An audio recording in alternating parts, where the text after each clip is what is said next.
Добро вечер во емисијата 360 степени на Алсат, прва во новата 6-та сезона од емитувањето. Вечерва наш гостин е председателот на ВМРО ДПМН Христијан Мицкоски. Се уште не сте уопсен? Се уште не сум. Голем број правни експерти се вознемирија за мојата пресконференција, кои се тие материјали, како сум видел во тие материјали, што се тие материјали и слично. А истите тие правни експерти се сеќавате не на исто така голема афера во времето, големото уво, кога тогашниот прв човек на СДСМ, Бранко Црвенковски, кажуваше како некој му ги оставил пред врата. Не сум слушнал дека некој од нив тогаш го критикуваше, сето тоа не сум слушнал некој од нив да каже некоја критика или да се повика на законите и уставот. Правите разлика меѓу материјали доставени на тој начин и материјали излезени од истрага. Материјали кои што се доставени од свиркачи се материјали доставени од свиркачи. Дали тие се однесуваат на материјали кои што се добиени како исказ во предистрага, истрага или материјали кои што се добиени од нелегално поседувани материјали, за мене е буквално исто. А и пред законите тоа буквално исто. Така што материјалите не велат така. Останете на Алсат, интервјуто со Мицкоски почнува по кратка пауза.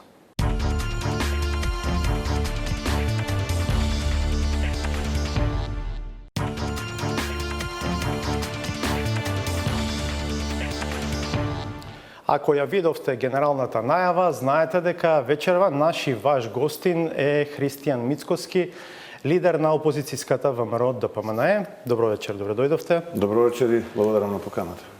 Се уште не сте уопсен? Се уште не сум. Вчера видов една ваша изјава во која што велите овде сум, тука сум, слободно апсетаме. Беше поврзано со еден дел од вашата пресконференција ден претходно во кој што рековте дека поседувате копии, ако така разбирам, од сведоштва, но и од вештачења поврзани со истрагата Рекет. Се појавија повеќе правнички толкувања за тоа дека евентуално објавување на таков тип на материјали е кривично дело и дека за тоа се одговара, па од тука претпоставам и тој ваш повик. Еве сум тука сум, ако мислите дека за тоа треба да одговорам, слободно апсетем. Сте проследиле мојата пресконференција и точно интерпретиравте. Да, точно вчера дадов една таква изјава пред седиштето на ВМРО ДПМН дека во епицентарот на заевизмот, во времето на Заев, Русковска и Кацарска, очекувам Заев да нареди, Русковска да започне, а да пресуди Кацарска, така што ништо не би ме изненадило доколку бидам приведен, задржан и така натаму, а се со цел да Зоран Заев практично остане таму каде што е, да остане неговото политичко битисување практично во држава како премиер. Што е тоа што не ви се допаѓа кај обвинителката Русковска? Зошто обвинителството го нарекувате Русковско обвинителство? Веројатно и самиот сте свесен дека, да речеме, незиниот прв избор за обвинител за гонење организиран криминал е во 2008 година, кога министер за правда е Михајло Маневски. Од тогаш датираат неколку медиумски објави дека тогашниот обвинител, државен обвинител Шврговски е против, дека Маневски и Елена Гошева силно притискаат и успеваат да ја протуркаат Русковска за обвинител за гонење организиран криминал. Господинот Маневски е се уште активен во вашата партија, нели член е на Советот на град Скопје? Да, но не велам дека тоа што во минатото било погрешно е сега исправно. Така што дали и како започнал незиниот развој во рамките на обвинителството, како што вие кажавте, јас навистина не сум запознат со овие податоци. Навистина? Да, не сум запознат навистина, но и доколку е така и доколку навистина е таков развојот незин, тоа не значи дека ние денешните забелешки што ги имаме на незиното однесување како обвинител по низа предмети, вклучително и овој најголемиот Рекет, дека минатите грешки ја оправдуваат и сегашната грешка. Ние сме тука за да ги менуваме работите. Ние не велиме дека... Велите грешка било тоа што е избрана за обвинител? Не, сакам да кажам дека незиното функционирање како обвинител не би го коментирал, затоа што не го знам како била избрана, што била, не знам. Еве вие кажавте и во ред, ако е тоа така, тогаш немам нити што да додадам, нити што да доземам, ако за тоа факти. Ние кога велиме Кацарско обвинителство, мислиме на сегашниот начин на функционирање. Русковско обвинителство. Русковска се извинувам, Кацарска сусто, мислиме на сегашниот начин на функционирање. Инаку, еве, и вие самите на воедот на денешната дискусија кажавте дека голем број правни експерти се вознемирија за мојата пресконференција, кои се тие материјали, како сум видел во тие материјали, што се тие материјали и слично. А истите тие правни експерти се сеќавате не на исто така голема афера во времето, големото уво, кога тогашниот прв човек на СДСМ, Бранко Црвенковски, кажуваше како некој му ги оставил пред врата. Не сум слушнал дека некој од нив тогаш го критикуваше сето тоа, не сум слушнал некој од нив да каже некоја критика или да се повика на законите и уставот. Правите разлика меѓу материјали доставени на тој начин и материјали излезени од истрага. Бидејќи тоа е разликата во овој случај. Вие рековте дека поседувате материјали кои што се дел од истрага за еден предмет. Материјали кои што се доставени од свиркачи се материјали доставени од свиркачи. Дали тие се однесуваат на материјали кои што се добиени како исказ во предистрага, истрага или материјали кои што се добиени од нелегално поседувани материјали, за мене е буквално исто. А и пред законите тоа буквално исто. Така што материјалите не велат така. Па добро, еве, начинот на кој што се доставени тие материјали се доставени од свиркачи, така што како што самите кажувте на почетокот на емисијата, тука сум, дојдете, приведете ме, апсете ме ако сум сторил кривично дело, судете ме и не очекувам ништо поразлично и реков во времето на заевизмот дека ќе се случи. Но не треба да заборава дека ВМРО ДПМН со Христијан Мицкоски нити почнал, нити ќе заврши. Претпоставувам дека после Христијан Мицкоски ќе дојде некој друг. Јас сум сега председател на ВМРО ДПМН и еден од тие кој што е најповикан, посебно граѓаните во Република Македонија да ја дознаат вистината за јавниот интерес. Вистината за јавниот интерес, јас до моментот додека гледам дека се води истрагата на начин на кој што се води и додека има минимум објективност, ќе молчиме. Но во првиот момент кога ќе видам дека јавниот интерес е загрозен и дека некој се обидува да штити политички мокници, тогаш ќе мора истите тие материјали да ги дадеме на увид на јавност. Дека имате таква позиција да го правите тоа, бидејќи сепак, како велат јавно, обвинителските одлуки се слободни одлуки. Кога еден обвинител води одреден предмет, тој решава во која насока ќе го води тој предмет, односно таа истрага. Така што сега, вие од која позиција ќе го рецензирате тоа што Русковска го прави во предметот Реќа? Апсолутно, и тука никогаш нити ќе имаме дилема, нити сакаме да имаме дилема. Ќе потсетам дека обвинителот исто како и адвокатот пред судијата е странка. Не е обвинителот тој кој што треба да штити ваков или таков интерес, треба да го штити јавниот интерес. Но доколку видиме дека јавниот интерес е загрозен, ќе повторам, тогаш некој мора јавниот интерес да го презентира пред граѓаните, бидејќи на крајот од денот ние како политичари сме бирократи кои што се платени од граѓаните, истото како што се платени обвинителите. И граѓаните заслужуваат да ја знаат вистината. Дали досега, да го искористам вокабуларот кој што го користите, е заштитен, односно загрозен јавниот интерес во истрагата за Реќа? Па не сме го анализирале до толку во детали материјалите кои што ги добивме од страна на свиркачот. Кога ќе видиме и кога ќе направиме компарација со она кое што го кажуваше Русковска и Јовевски, можам да кажам дека постојат основани сомневања дека се обидуваат да практично го загрозат јавниот интерес, бидејќи рекоа дека политичари не биле споменати за време на исказите, а во исказите има имење на политичари, а секако таму моето име не се наоѓа. Да ве прашам, иако и јас и вие не сме правници, вие сте машински инженер, доктор на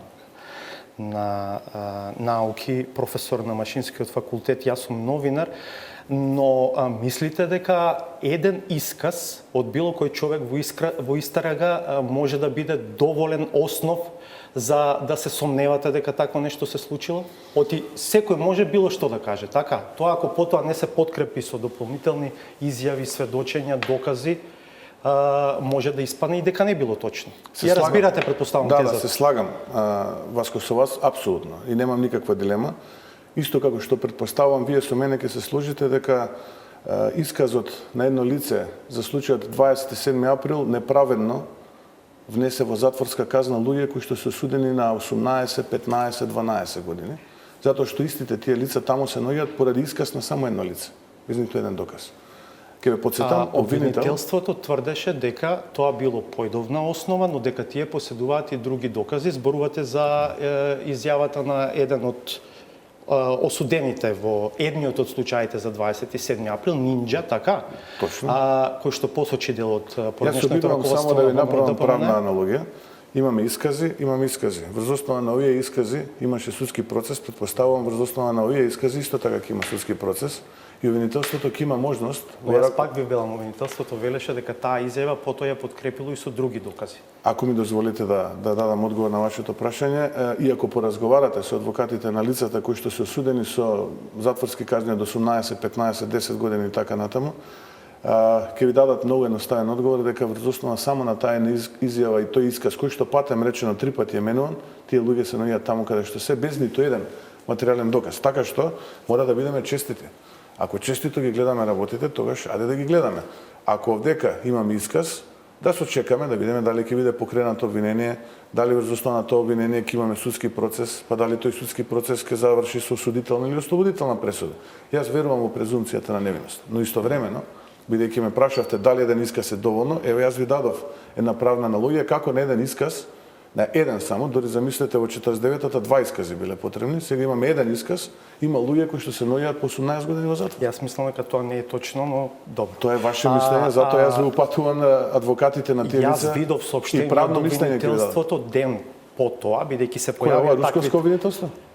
Добро, еве зборувавме за русковско. Па зашто се плаша тогаш обвинителство да имаме за висока корупција, каде што обвинител ќе биде предложен кредибилен лик, професионален лик од опозицијата, ако се толку чисти? Зошто за време на преговорите во еден момент господинот Заев рече вие сакате да ме претрупате со предмети? Јас ако сум чист, го верувам во својата честитост и законско работење, нема да имам потреба да се плашам од ништо. Ова е отчет 2011-2014 на ВМРО ДПМН. Да. Во него се наведени како успеси предмети што ги застапувала токму Русковска. Змиско, око, детонатор и така натаму. Значи 14 не е многу далеку, господине Мицкоски. Па пред 5 години отприлика. Да. Толку да. Математички прецизно. Сакам да кажам дека Русковска не беше проблем до скоро за ВМРО ДПМН, сега наеднаш станува проблем. Па ако ги следите моите настапи, јас го оспорувам начинот на кој што Русковска функционира и ги работи практично предметите кои што се насочени кон ВМРО ДПМН, уште од самиот почеток на незиното појавување на политичката сцена, затоа што дозволи да биде манипулирана од страна на луѓе кои што во моментот манипулираат со незе, а се дел од верхушката на власт. Јас навистина нити сум човек кој што сака да се меша во работењето на правосудството, нити пак некогаш во животот ќе дозволам да се мешам, но истовремено можам и да коментирам. И јас тоа што го коментирам, се обидувам да го коментирам врз основа на факти. За случаевите кои што се дел од отчетот кој што вие го покажавте, ќе треба да ги видиме кои се фактите, кои се аргументите и да ги коментираме, но секако не сакам да коментирам и да бидам човек со две лица, да имам двојни стандарди во коментарите за друга личност. Во случајот јас ги коментирам настаните кои што се случиле во изминативе години и кои што се во периодот од кога јас сум претседател на Дошле до вас коментари дека е Русковска пристрасна во рекет во насока на тоа што го штити Орце Камчев. Треба Камчев, според вас, да биде опфатен со истрагата? Не дошле до мене такви коментари и наистина јас не дозволувам да субјективно луѓе до мене допираат таков тип на коментари. Јас едноставно ја гледам вистината. Еве ќе ви дадам еден пример.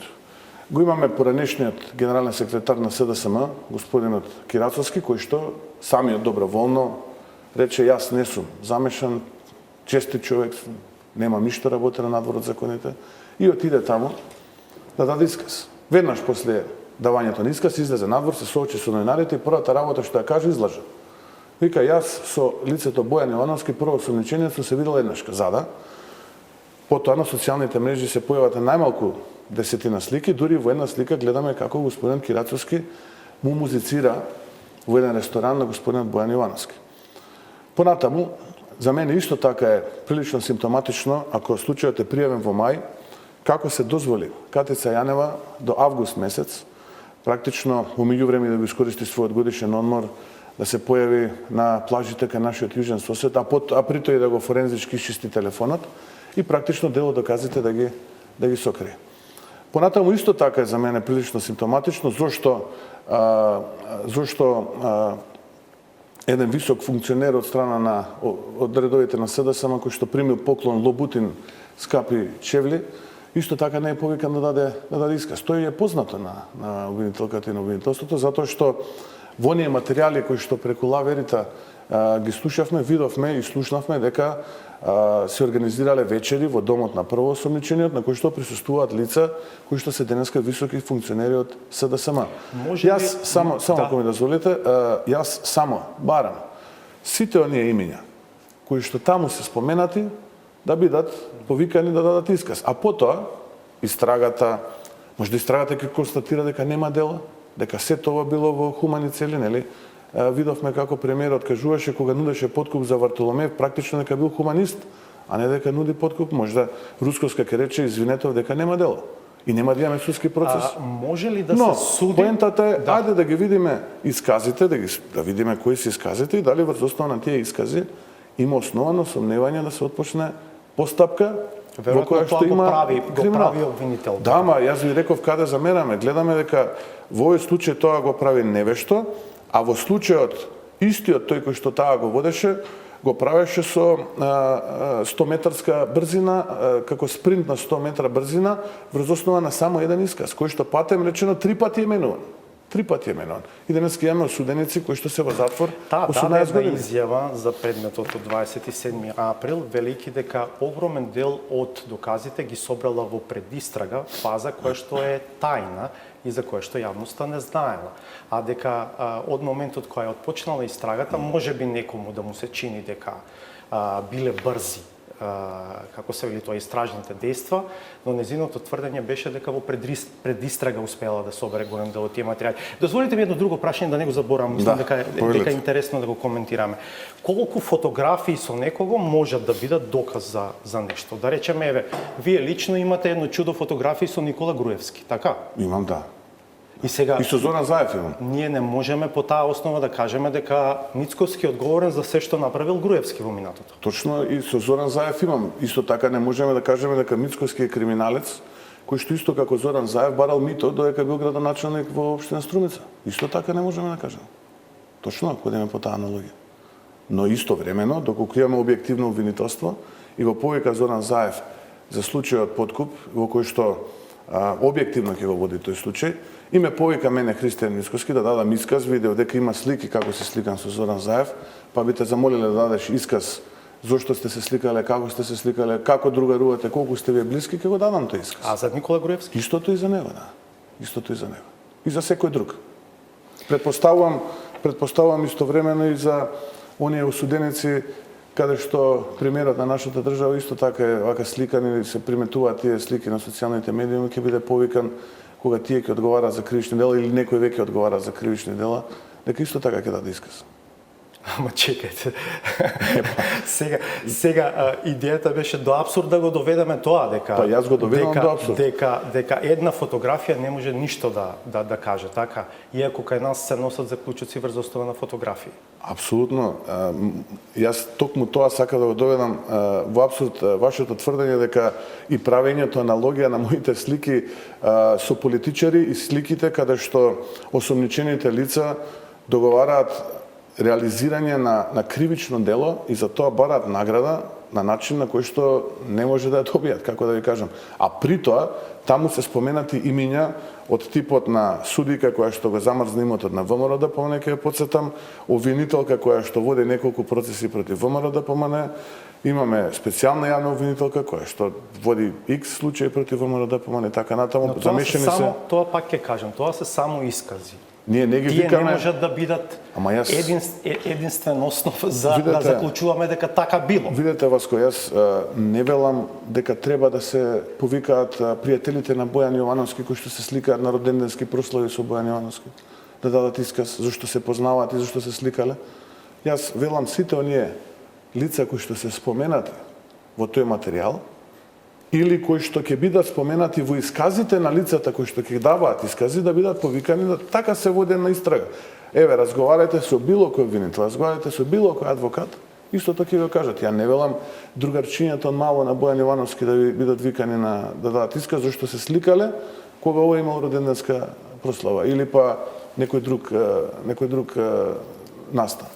Погледнете го оној меѓународен сојуз и погледнете го управниот одбор на тој меѓународен сојуз, кој е све таму, кој е почесен претседател на тој меѓународен сојуз и све ќе ви стане јасно.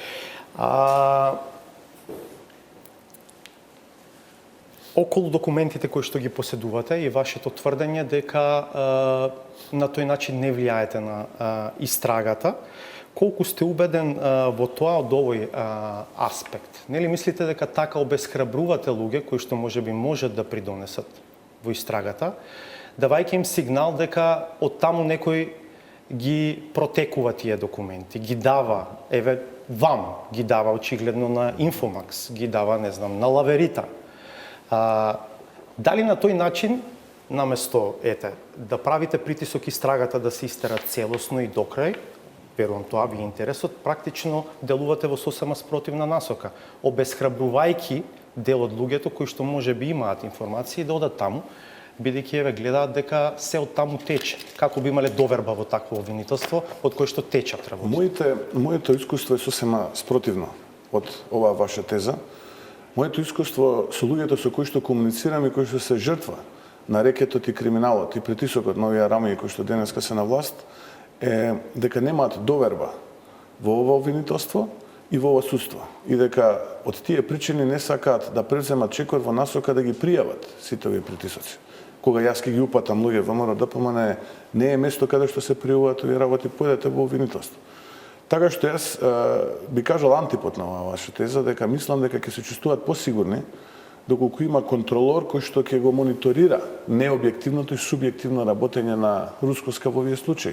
Затоа што можеби некој од страна ќе следи да видиме дали Русковска вистински го води случајот со намера да го заврши или го води случајот колку што да го води и на крај да рече дека нема дел. Така што моето искуство е сосема спротивно од оваа ваша теза. Напротив, луѓето се охрабрени кога знаат дека постои некој кој што го мониторира необјективното постапување на обвинителите во случајот. Ама може ли објективно тоа да го прави политичка партија? Знаете што? Еве јас ќе ви дадам еден пример. Имаме случај Шпански скали. Специјалното јавно обвинителство го отвори тој случај Шпански скали и констатираше дека таму нема дела. Првиот момент кога стигна случајот Шпански скали кај Вилма Русковска, следниот ден од одмор го вратија судијата истражен во случајот, да луѓето 11 ги стави во притвор и да констатира дека има овдека индиции за некаков си криминал. Значи, овие констатира дека нема, дојде Вилма Русковска, во рок од еден ден го виде предметот и констатираше дека треба овие да одат во притвор. Ке ја потсетам, во случајот, во притвор беше членот на, и уште е во притвор, сам сега во куќен, членот на извршниот комитет на ВМРО ДПМН, членот на Централниот комитет и претседател на Општинската организација на ВМРО ДПМН во Аеродром, затоа што не го раскинале договорот.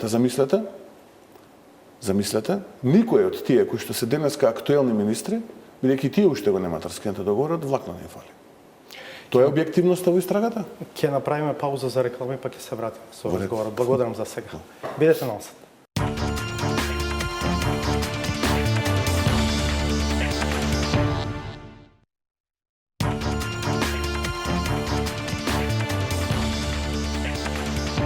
Го продолжуваме интервјуто со претседателот на ВМРО ДПМН Христијан Мицкоски. Што според вас е главна причина што до овој момент нема договор за иднината на специјалното јавно обвинителство? По име на субјективна и на стратешка причина, зашто нема договор до овој момент за законот за јавно обвинителство, стратешката е што мислам на СДСМ дека им одговара да нема договор. А зошто им одговара? Сега веднаш би ме прашале зошто на СДСМ би им одговарало, затоа што само на тој начин, кога ќе се зборува за специјалното јавно обвинителство, за предметите во специјалното јавно обвинителство и така натаму, пак ја впрегнато на нивна скапо платена PR машина и нормално преку своите мегафони ќе кажуваат како ние штитиме криминал и така натаму, за да може да му конкурираат на скандалот Рекет 1.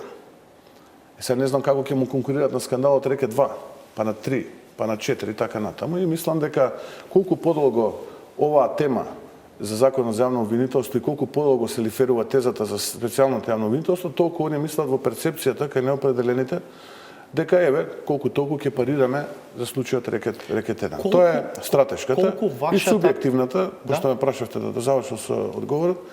Субјективната е што на Зоран Заев нема одговара расчистување на криминалот во овие 3 години. Но и оној криминал од минатото кој што е заташкан. Затоа што да ве подсетам, не смееме да заборавиме, нити пак јавноста да заборави дека овие политичари се од времето на Центро, Славија и така натаму. И он и останатите во врхушката на СДСМ, неговата заменичка и слично. Така што ние имаме една антропологија која што е испреплетена со скандали и афери. Така што тоа е субјективното, а објективното е овој. За да парираат на политичкиве случувања кај неопределените гласачи, така што мислејќи дека сега сопствениот криминал ќе го покријат со евентуален сомне за криминален минат. Не е обратно вашата желба да ги заташкате овие предмети на СЈО, да се одолговлечат што подолго дел од нив воопшто и да не се отворат и да не стигнат на суд? Па не, Васко, ево јас ве гледам вас во очи и ќе го повторам она што сум го кажувал до сега на пресконференциите, дека ВМРО ДПМН секогаш ќе биде на страната на законите уставот и ќе биде безкомпромисен борец за правдата и правдината.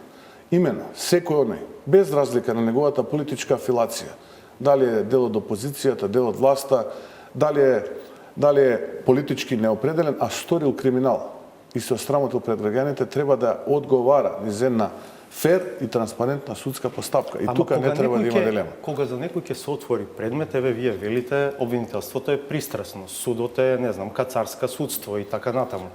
Значи таа наводно принципиелна позиција потоа наеднаш се претвора во позиција во која што политички го спорите тоа. Па повторно, простете, но не би се сложил со вас. Зошто? Еве сега ќе кажам зошто. Нашата позиција беше јасна и останува јасна дека сите случаи кои што се во специјалното јавно обвинителство, а се покренати заклучно до 30 јуни 2017 и практично ги водат обвинителите, од кои што се дел од помошниците на притвореничката во случајот, апсолутно треба да продолжат онаму каде што се, дали се во доказна постапка, дали се во жалбена постапка, распит на сведоци и така натаму. Јас ова го зборував на пресконференција уште на почетокот на јули месец. А потоа го повторив уште на неколку пресконференции, на неколку јавни настапи. Тука немам никаква дилема. Нити ја, нити па некој треба да има дилема. Луѓето треба да си ја докажат својата невиност. И тоа сум го кажувал. Истовремено, реков дека овие случаи треба да бидат вратени во рамките на јавното обвинителство, затоа што во држава уставна категорија е едно обвинителство и вертикална субординација. За овие за кои што има обвинение до 30 јуни. Ќе дојдеме и за другите, дозволете, ќе дојдеме и за другите. И имаме вертикална субординација.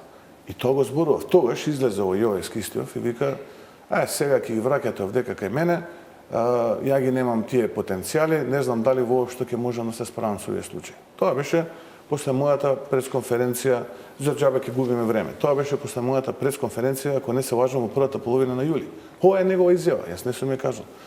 За да видиме потоа, на крајно контраверзен, незаконски начин, притвореничката како од затвор издава наредба и нејзините помошници ги доставуваат кај Јовевски, а Јовевски во меѓувреме издава едно соопштение во кое што признава дека во држава постои едно обвинителство со вертикална субординација и дека тоа е тој кој што треба да ги преземе пред медиите. Сосема различно изјава. Само да дозавршам, ве молам. И на тој начин индиректно фрла во вода све што работело специјалното јавно обвинителство, затоа што тоа веќе со неговиот исказ и со неговото писмо кажува дека е хибридна творба, дека практично е нешто кое што на диво работело. Бидејќи во држава имаме едно обвинителство. Тоа го пишува во неговото писмо државниот јавен обвинител. Тоа обвинителство беше воспоставено со закон изгласан со 2/3, што го гласаше и вашата партија, вашата претеничка група. Катица Јанева беше избрана со 2/3, со поддршка и од ВМРО ДПМН. Се сеќаваме на изјавата на поранешниот лидер и ваш сопартиец Никола Груевски, колку ја фалеше Катица Јанева во својата прва изјава по нејзиниот избор. Така што сега мислам, добро, политички е дозволено вие да го правите тоа, но не знам дали треба да одиме на тој терен. Не, ама сакам, ако малку да уфрлам две реченици, се слагам. Вие сте во право. Но тоа не значи дека тоа што се изгласало во парламентот е уставно. Јас знам многу закони кои што се изгласани во парламентот, обжалени и се покажани како неуставни. Беше оспоруван и пред Уставниот суд, ваков или таков Уставниот суд се произнесе. Не се произнесе. Уставниот суд се нема произнесено и тоа е само дел од ова. Наверојатно таа информација немате, седи некаде таму во фиока и се уште нема, Уставниот суд се нема произнесено. Но не си, рековте да играме на друг терен. Нема да играме. Нема да играме на тој терен. Јас имам исто така писмо од адвокатите на луѓето кои што се дел од предметите во специјалното јавно обвинителство, кои што крајот на август месец се обраќаат до државното јавно обвинителство, каде што практично бараат мислење за иземање на Катица Јанева од случаевите во СЈО. Знаете кој е одговорот? Јас ќе ви го кажам. Одговорот е дека Катица Јанева како обвинител во СЈО, државното јавно обвинителство нема хиерархија, односно не е во вертикалната хиерархиска поставеност на државното јавно. Што е неточно во тоа, господин Мицкос? Сега ќе ви докажам. И во тој момент вели дека таа за своите постапки одговара пред собранието и пред Советот за јавни обвинители. Ние за ова не сме надлежни. Така. И ние не можеме да превземеме никакви процесни дејства. Ајде, земаат процесни дејства, превземаат. Чекайте се. И вие знаете, членот 6, ставот 5 од законот за СЈО убаво вели дека ниедно друго обвинителство не може да гони за предмети кои што се во надлежност на СЈО без писмена согласност од СЈО. Сега има писмена согласност од Јанева и затоа редовното обвинителство ќе преземе дејства поврзани со гонење и со предмети во надлежност на СЈО. Претходно таква ситуација немало и затоа Јовески така одговори. Точно. И ние сега нема да навлегуваме во делот, како што рековме за уставноста на специјалното јавно обвинителство. Ќе ве прашам, кој беше нотарот што го потврди потписот на Јанева во затвор? Не знам тоа. Па јас знам, нема. Од кај знаеме дали тој потпис е на Катица Јанева? Предпоставам дека Јовески знае што прави. Ама видете, ние со гатање не се занимаваме, ние мора фактите да ги анализираме. Што ако Јовески не знае што прави? Кој ќе одговара?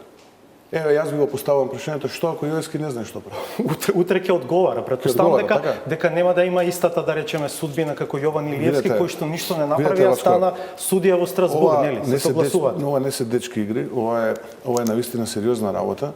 Државноста е пред испит. Дали ние имаме правен систем или немаме правен систем? Дали имаме обвинителство кое што треба да биде објективно или субјективно?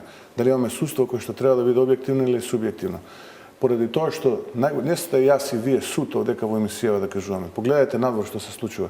Луѓето се депримирани, разочарани и ги полнат автобусите и си одат од држава токму поради тоа што не гледаат дека се заштитени, дека имаме објективен, а не субјективен правосуден систем. Не мислите дека меѓу другото луѓето си одат не само затоа што се разочарани од ова што сега се случува, туку затоа што гледаат дека нема правна одговорност за она што се случуваше во годините пред СДСМ да дојде на власт. Јас се слагам со вас. 28 години не имаме порази. Јас тоа кажав во еден мој говор. Ако ме прашате дали успеавме, се плашам дека одговорот ќе биде не. Зошто никогаш јавно и јасно не се дистанциравте од тоа што го правеше ВМРО ДПМН пред СДСМ да дојде на власт? Видете, Васко, јас можам јавно и јасно да се дистанцирам од тоа што јас го правам. Доколку јас погрешам во моите постапки, подготвен сум пред граѓаните да излезам и да се извинам и да сносам одговорност.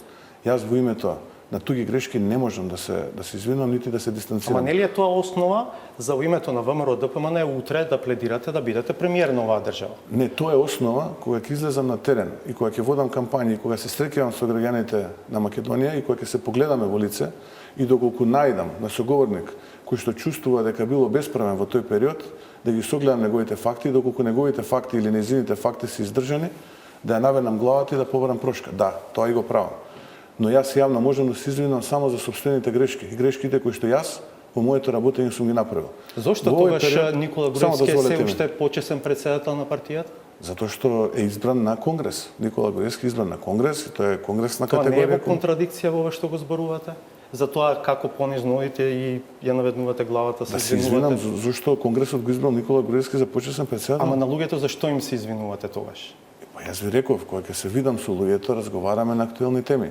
Доколку тие луѓе почувствувале дека во минатото биле обесправени за нешто, ги слушам нивните факти и аргументи и доколку нивните факти и аргументи се такви какви што се и вистините, јас немам никаква фрустрација да на нив им кажам простете, извинете и да побарам прошка. А јавно, повторно ќе ви кажам, можам да се извинам.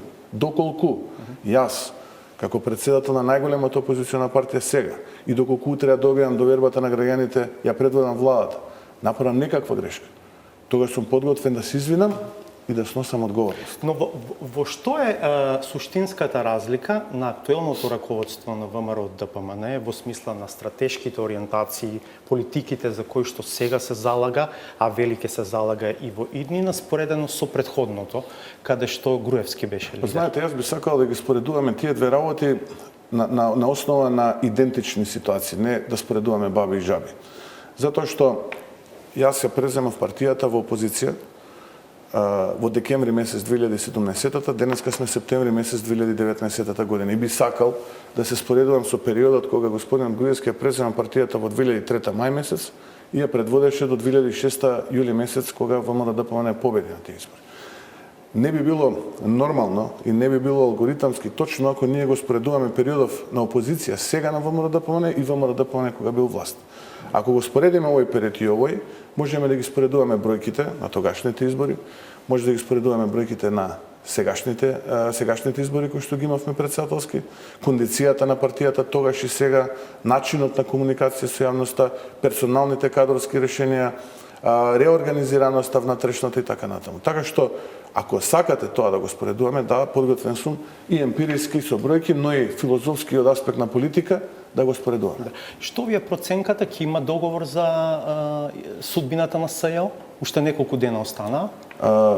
СЈО, за судбината на СЈО одамна ние се произнесовме, а се произнесува и од владата, дека практично мандатот на СЈО завршува со 15 Добро, може би лошо се изразив, евентуално за инкорпорирање на делот тоа што беше СЈО во редовното обвинителство. Предпоставувам, мислите дали ќе има договор за законот за јавно обвинителство, да сме попрецизни. Се надевам, и работиме на тоа и наистина сакам тоа да се случи, затоа што но да се случи како што треба, значи да биде наистина независна институција, да биде институција која што ќе гарантира за правдина на без скала разлика. од 1 до 5, ако 1 нема договор, а 5 има договор, во овој момент како ги проценувате немојте, шанси? сепак имам одговорност како председател на опозицијата да оценувам процеси. Јас би рекол помалку филозофски, ајде да оставиме шанса на преговорите па потоа. Колку според вас од она што го имате како контакти со вашите колеги од Европа, од ова прашање зависи евентуалниот почеток на преговорите за членство на оваа земја во Европската Унија и што е вашата проценка, што вели во октомври ќе има ли таква одлука на Советот на ЕУ? Па да, јас ќе се фокусирам најпрво на второто прашање, па на првото. Ние јасно кажавме уште во јуни месец дека работиме на тоа да ВМРО ДПМН, како ВМРО ДПМН да Македонија добие датум. Фино што го споменувате јуни, до тогаш велевте се додека е Заев премиер нема датум. Во јуни по вашата средба со Јан Хекер, советникот на Меркел, некако ја сменивте реториката и почнавте да викате граѓаните не смеат да бидат жртви, граѓаните не смеат да трпат заради власта на Зоран Заев и Македонија треба да добие датум. Јас би сакал една таква изјава моја да цитирате, каде што сум рекол дека е Зоран Заев премиер, ние нема да добиеме датум за преговори. Такво нешто не постои. И категоричко го демонтирам ова што кажате, затоа што не е битно кој е премиер. Народот добива и државата добива. Ова не е на Зоран Заев и на Христијан Мицкоски. Ние сме бюрократи платени од народот. Овој процес е почнат уште денот кога потпишавме договор за стабилизација и асоциација пред 20 години. Па потоа друга влада стана кандидат, па трета влада практично доби позитивен извештај од Европската комисија за отпуштување на преговори. Единственото нешто што го направи Зоран Заев е распродаде све што никој претходно на памет не му паѓаше. Ете тоа го направи Зоран Заев, ако ме прашуваат. Ова препорака е за граѓаните, ние работиме. Кога бев јас во Будимпешта, тогаш никој не го постави вистинското прашање што беше тема на разговорот со господин Торбан, големиот пријател на нашата држава. За последната средба зборувате? Да, туку тогаш по медиуми се спинува разноразни лажни вести и така натаму. Еве што беше вистинската вистина, затоа што уште тогаш постоеше информација дека практично идниот еврокомесар за проширување и добрососедска политика ќе го предложи Фидеш, односно нашата сестринска партија која што ја предводи господин Торбан. И баравме поддршка и ќе продолжиме да бараме. Но од него ништо нема да зависи во октомври. Знаете дека новата комисија ќе настапи потоа на сила, ако воопшто биде потврден, господин Васко, јас не би ги подценувал институционалната меморија и капацитети Така што добро би било да не ги подценуваме тие два аргументи, затоа што пријател како што е новиот еврокомесар за проширување и стабилизација, Македонија можеби немала толкав. Така што мислам дека треба да ги насочиме нашата енергија токму во таа насока. Но да продолжам да одговорам на вашето прашање, јас и писмо ќе напишам до сите наши сестрински партии, до претседателот ДОЛ на Европската народна партија, со молба да не ги казнуваат граѓаните, поради тоа што имаме ние рамења на власт. Ние како држава ова конечно го заслужуваме покрај сите оние понижување, омалуважување што ни се случија овие 28 години, посебно сега. Така што никој не треба да има дилема. И јас лично се надевам и посакувам да добиеме дата за отпочнување на преговори конечно. Информациите се половични од тие кои што ги добивам и тоа втора половина која што би била тие 50% би биле нешто неформално отварање на поглавјата 23-24 неформално и така натаму, кои што се однесуваат точно на владење на правото, правосудството и така натаму. Но и тоа е доволна гаранција дека покрај сите овие понижувања и омаловажувања, Македонија како држава, народот, граѓаните на Македонија, колку толку некогаш ќе имаат некаква европска аргументацијата која што доаѓа и од Брисел и од другите главни градови на земјите членки на Европската унија е сосема спротивна од оваа вашата. Еве на пример вчера интервју на Крихбаум. Тоа е претседателот на Комисијата за европски прашања во Бундестагот. Вели, на напорите на земјата се гледа многу позитивно. Особено со преспанскиот договор се надминува еден долгогодишен спор со Грција. И главно сите позитивни изјави се темелат на договорот од Преспа, за кој што вие велите е договор кој што распродаде се. Тоа е вашата теза. Практично аргументацијата од Брисел и од другите главни градови е спротивна на вашата. Точно, и тоа ние сме го коментирале дека нашите партнери од нашите сестрински партии, од Европската народна партија, не можат да сочувствуваат со нашиот сентимент и емоција за она што ние изгубивме на тој договор. И едноставно не ги интересира суштината и есенцијата. Кај нив работите се има договор, нема договор, црно-бели. Тоа е биполарно размислување и тоа е нормално да сега Крихбаум покрај сите проблеми кои што ги има во рамките на Германија и сите предизвици кои што се соочува Германија, а он како исклучително влијателен функционер во рамките на Германската демокристијанска унија, да се занимава сега со суштината на договорот и со нашата емоција. И ние тоа сме го сватили. Но тоа не значи дека ние не треба да се бориме за нашето право. Тоа некој ни го оспорува. Јас спорев со аргументите за тоа зошто треба да се добие датума, зошто не. Васко, ние сме го коментирале тоа. Не спорам за содржината на договорот од Преспа. Ама истовремено ќе кажеме дека не е само понижувачкиот договор основен услов да Македонија добие датум за преговори. Потребни се и реформи во други 4 области. Се сеќавате на селфи во авионот, па која славевме дека на проштадите и така натаму. Така е. Околу трошање или трочање, сега не знам како е, како ќе го викаме потенцијалниот нов еврокомесар за правда. До јуни оваа година тој е министер за правда, повеќе од 5 години во владата на Виктор Орбан и меѓу другото се смета за архитект на спорните закони со кои што се ограничува независноста на судството во Унгарија. Во таа смисла, еве вие овде зборувате за тоа дека е нападната независноста на нашето судство. Сега велите имаме голем пријател и го поддржуваме човек кој што донел закони за кои што цела Европа сте свесен дека реагираше, кои што ја уназадуваат независноста на судството во Унгарија. Воско, господин Трочани не е ангажиран да биде правосуден експерт. Господин Трочани е таму ангажиран да биде комесар за проширување и добрососедска политика. И да турка, меѓу другото, судски реформи, владење на право, борба против корупција и криминал и во земјите кандидатки. Како човек кој што ограничил независноста на судството во својата земја, може да очекуваме дека ќе работи на напредување на тие вредности и принципи во земјите кандидатки? Тоа е прашање. Ако ми дозволите да завршам мојот одговор. Мислам дека имаме коректна дискусија, така што апсолутно. Јас немам замерки едина. Не, затоа што сега реагиравте. Повелете. Дека ми влеговте, а не успеав да се доискажам.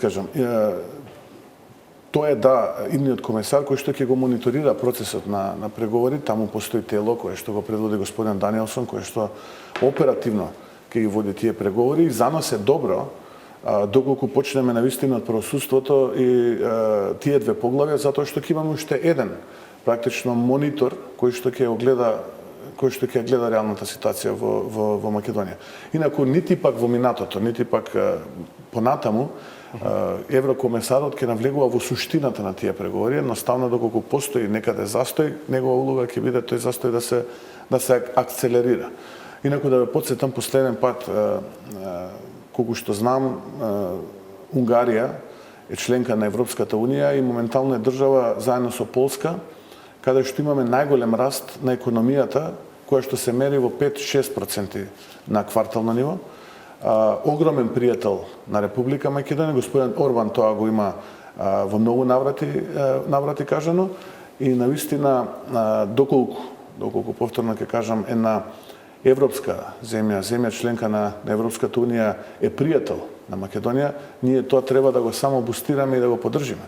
А доколку анализираме и ние си дозволиме да бидеме правни експерти да навлеземе во легислативата на земјите членки на Европската унија, тогаш можеби ќе најдеме и во други земји членки определени недостатоци. Но на што е важно е што господинот Трочање ќе биде еден комесар за проширување и добрососедска политика, тоа е добро за нас, добра вест. Убеден сте дека ќе помине во Европскиот парламент?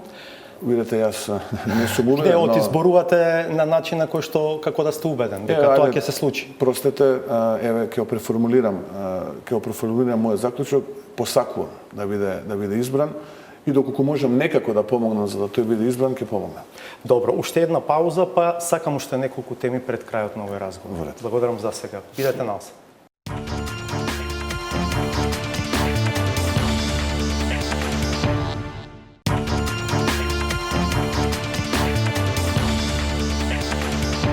И понатаму во студиото е Христијан Мицковски, лидер на ВМРО ДПМН. Влегуваме во финишот од овој наш вечерашен разговор. Повеќе пати ја отворате темата за предвремени избори. Во еден период ја доведувавте и директно во врска со евентуалниот договор за законот за јавното обвинителство. За пред околу една недела да кажете дека сепак да, ќе го држите отворено тоа прашање, но дека ќе дозволите прво да има договор за јавното обвинителство.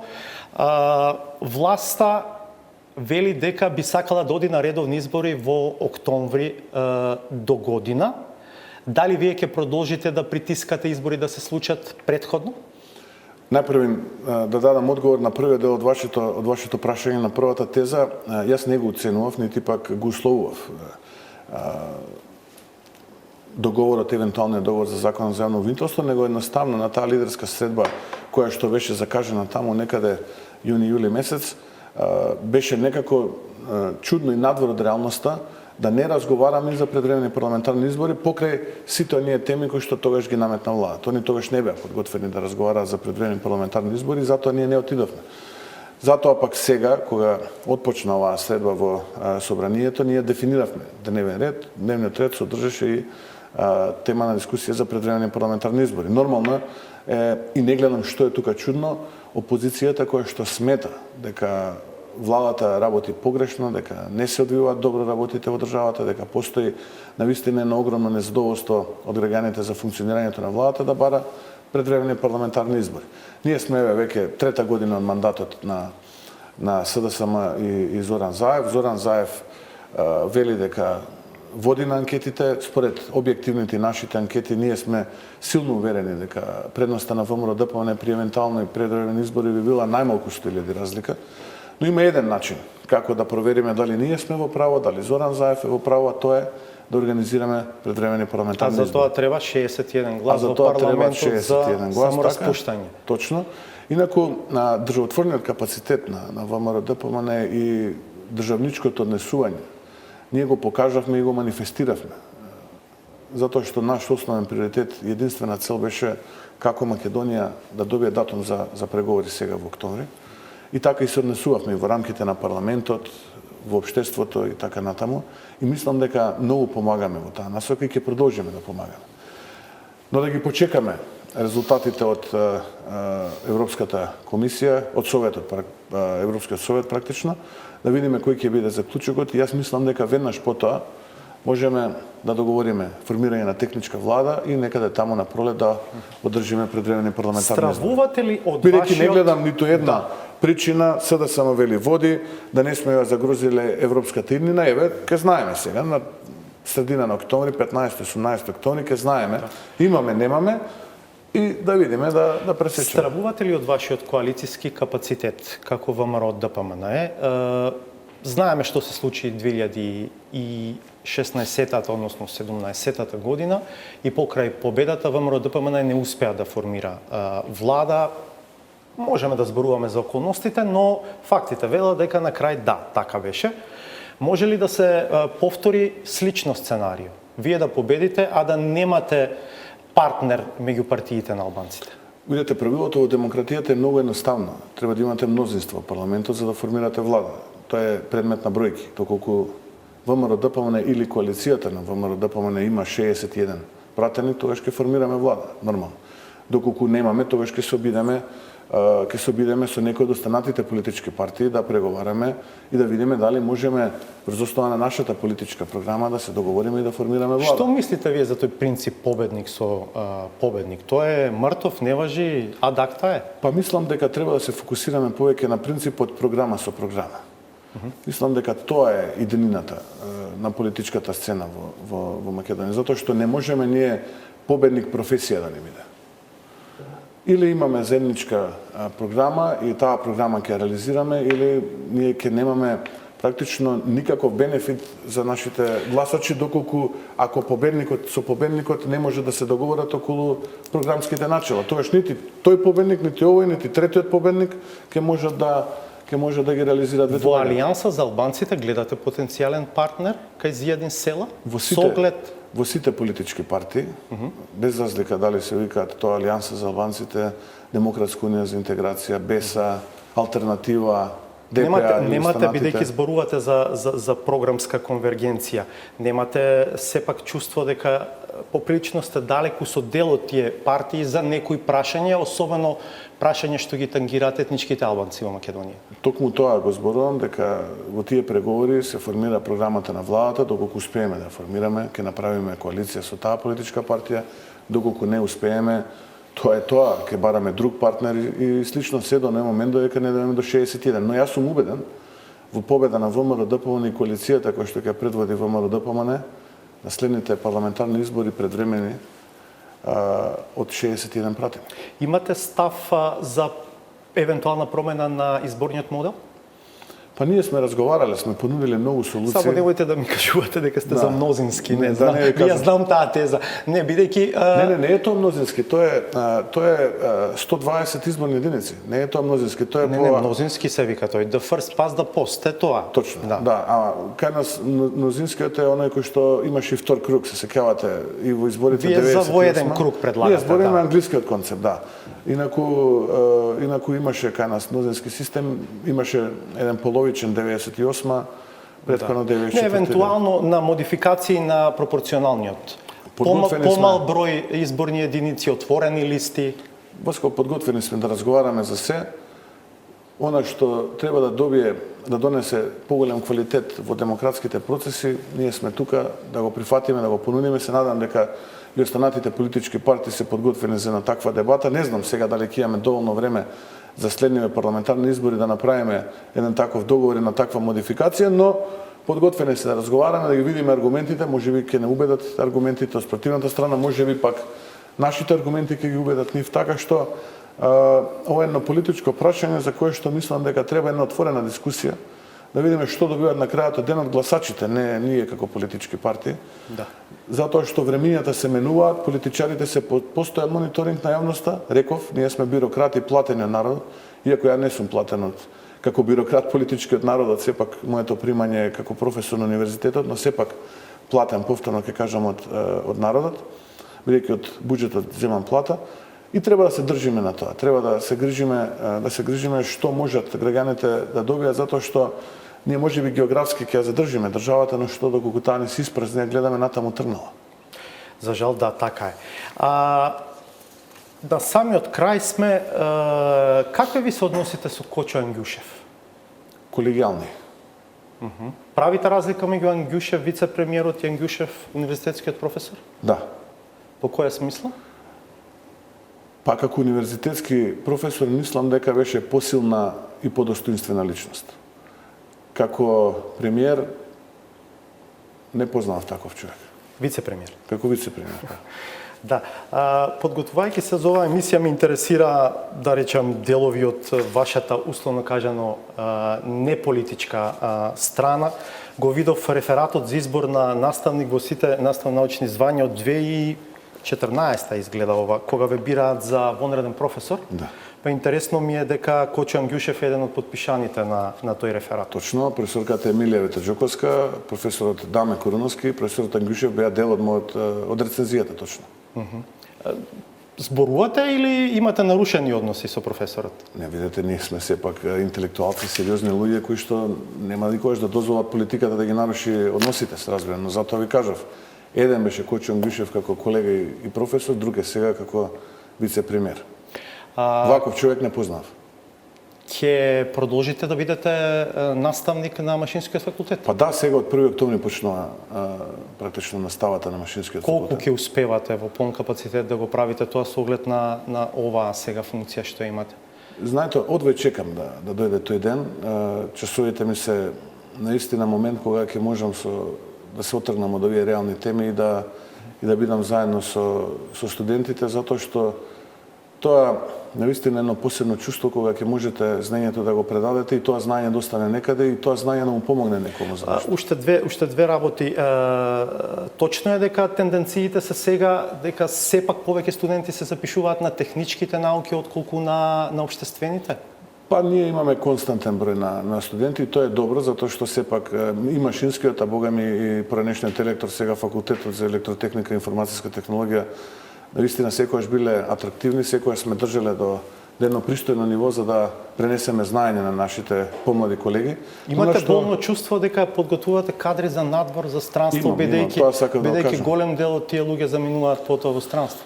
Токму тоа сакав да го кажам, дека најмалку половина на нашите дипломци после дипломската на прашањето што планираш понатаму, прва работа му е да отиде во странство. И она што е најтрагично, еден добар дел од нив како опција го гледаат принципот на work and travel или да завршат во некој ресторан некаде во Западна Европа, без да бидат искористени во вистинска насока нивните знаења кои што ние им ги пренесуваме. Ама успеваат и како инженери. Има и такви кои што успеваат и мене ме радува што голем е бројот и на такви кои што успеваат порано или подоцна како инженери таму. И уште повеќе ме радува што со голем дел од нив воспоставувам комуникација во последно време, кои што се успешни во фелата и кои што мислам дека ќе бидат успешни доколку успееме да ги вратиме во Македонија. На моето прашање дали доколку се сменат работите би се вратиле и имате вистинска шанса дека сите без исклучок велат да. Интересно. Благодарам што бевте дел од 360 степени. Благодарам на поканата, ми беше задоволство. Се надам дека во следните месеци ќе имаме повторно шанси да зборуваме, бидејќи предпоставам дека ни предстои и есен, и зима, и пролет кои што ќе бидат интересни на политичката сцена. Се надам и успешни за Македонија и за граѓаните на Македонија. Благодарам уште еднаш. Благодарам на поканата. Ве поканувам да ја одгледате и саботажата.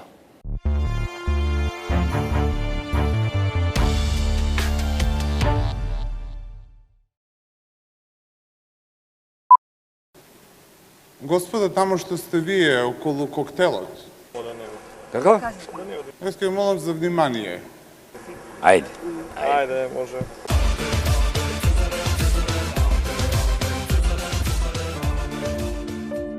Ако идеологизираш и својата кариера во високото друштво ја крепиш на ликови што својот конј го прогласиле за конзул, тогаш неизоставно се залетуваш како теле во шарена врата, која се надева дека ќе цица до последната капка. Ако продуктивноста на една крава до нашето доаѓање беше 17-18 литра по крава по млеко, денеска е преку 30 литра на една крава. Тантара, пантара. Не се знае колку би давале оние говеда што се од посебен тип, за чија издашност надолго и широко се плетеа приказни. Тие, во чија безгранична моќ, во чија најголема светост, многумина се колнеа дека ќе биде толку продуктивна, што ќе ги надмине границите на можното. Јас не сум супермен. Јас сум човек. Како и сите. Кој го измисли тоа нешто? Тоа што и тој материјал бил од исклучително слаб квалитет, не било доволно за прст на чело за преиспитување на мисијата за која очигледно владеела толку голема еуфорија, што дури се сметало дека е поддржана од сили кои што ги надминуваат дури и над природните. Све тоа што го правиме во чест на Бога. Зашто? За да прават пари. Изгледа дека дури ни тој не бил доволен, па морало да се бара помош и од измислени карактери, за се да изгледа како наивна детска приказна, а не како атак врз целиот систем, од лица за кои очигледно не може со сигурност да се утврди дека живеат на оваа планета. Вие ќе кажете, види будала, се облекол како марсовец. Костимот кој што го носам на себе е инспириран од приказната од делото Волшебникот од Оз. Тој шо е, цајка не? И кога не може да се разпознае што е целота, а што патувањето, тогаш се уште неосудениот плен, прифаќајќи ја понудената јамка, поставува голема и сериозна замка, во која упаѓаат оние лекомислени, што си помислиле дека го загубил предаторскиот инстинкт. Се измеша картите, се измеша баби, жаби и слично. И пак сме најголемите будали во светов. Во таа каша попара во која освен стравичните аудиозаписи дополнително шокантно треба да делуваат објавените политички фотосеанси на возлюбените во ликот, некако постојано се игнорира критичката инка на тоа поведение, низ која протекува куртоазна хипокризија од причина што во ек на Гренслемот, преку специјална видеосесија, му се дава значење на деловниот успех на рекетот број 1. Ви посакувам многу успешни години на професионален план, на деловен, но и на личен план. Абсурдот најголем шо е. Најголемиот абсурд е овдека. Нека ви е среќен првиот роден ден 1 ТВ. И кога ескалацијата на тие абсурди, на тој невкусно смешен микс, зачинет со сочен италијански, ке доживее кулминации и од калварија ке почнат да се надзираат политички черепи, на сцена стапува однапред подготвениот естраден примитивизам, кој е единствениот безбеден коридор за изнаоѓање пат од безизлезот. Нема да дозволам неколку криминалци, еден суетен новинар и да ме извини ЛГБТ заедницата, еден педер, да ја симнат оваа влада од власт. Ние сакаме овдека да имат полицаец. И на крајот на оваа епопеја, чии современици сме. Ова е последно што ќе дојдам на... Еве така да знаеш. Последно не доаѓам веќе и сега ќе си одам. Ке дојд некој си од не знам каде, што не знаат како се влегвит овдека, имат рампи. И ќе заглави. Со изгубен компас, кај да тргнеш насоката е погрешна. Во немирни води, без перископ, дури и длабочината е толку плитка, што наместо на белата страница на историјата, патот води кон темна затворска зандана. Господа, тамо што сте вие околу коктелот, Како? јас ќе молам за внимание. Ајде. Ајде, може.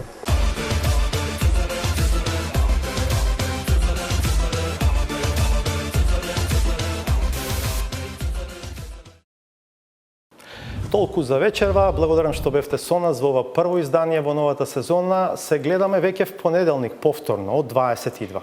Пријатно.